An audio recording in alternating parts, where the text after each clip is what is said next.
बहुत पुरानी बात है। मगध राज्य में एक सोनापुर नामक गांव था। उस गांव के लोग शाम होते ही अपने घरों में आ जाते थे और सुबह होने से पहले कोई भी घर के बाहर कदम नहीं रखता था।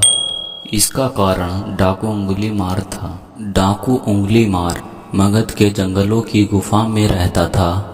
वह लोगों को लूटता था और जान से मार देता था।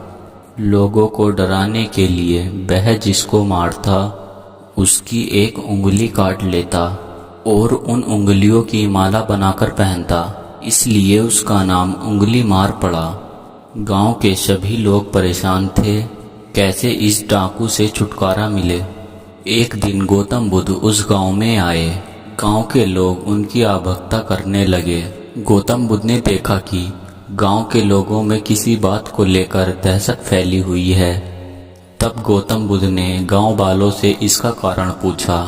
यह सुनते ही गांव वालों ने अंगुली मार के आतंक का पूरा किस्सा उन्हें सुनाया। अगले ही दिन गौतम बुद्ध जंगल की तरफ निकल गए। गांव वालों ने उन्हें बहुत रोका पर वह नहीं माने। बुद्ध को आते देख अंगुली मार हाथों में तलवार लेकर खड़ा हो गया, पर बुद्ध उनकी गुफा के सामने से निकल गए। उन्होंने पलटकर भी नहीं देखा। अंगुलीमाल उनके पीछे दौड़ा, पर दिव्य प्रभाव के कारण वो बुद्ध को पकड़ नहीं पा रहा था। थक हार कर उन्होंने कहा, रुको।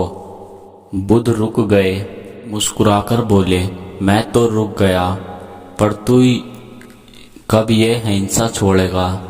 उंगलीमाल ने कहा, सन्यासी, तुम्हें मुझसे डर नहीं लगता? सारा मगध मुझसे डरता है।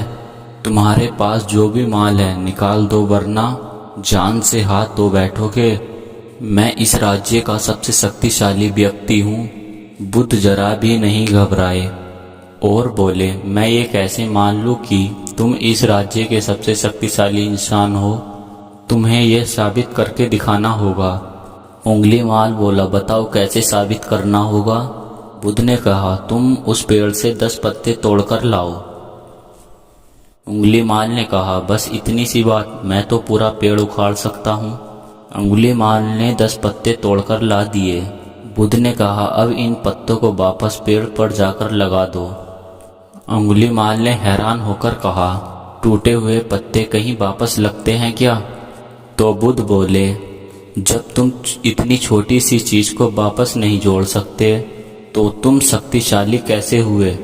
यदि तुम किसी चीज को जोड़ नहीं सकते तो कम से कम उसे तोड़ो मत। यदि आप किसी को जीवन नहीं दे सकते तो उसे मृत्यु देने का भी आपको कोई अधिकार नहीं है। यह सुनकर उंगलीमाल को अपनी गलती का एहसास हो गया और वह बुद्ध का शिष्य बन गया और उस गांव में रहकर लोगों की सेवा करने लगा। आगे चलकर यही उंगलीमाल बहुत बड़ा सन्यासी बन गया और अहिंसा के नाम से प्रदर्शित हो गया।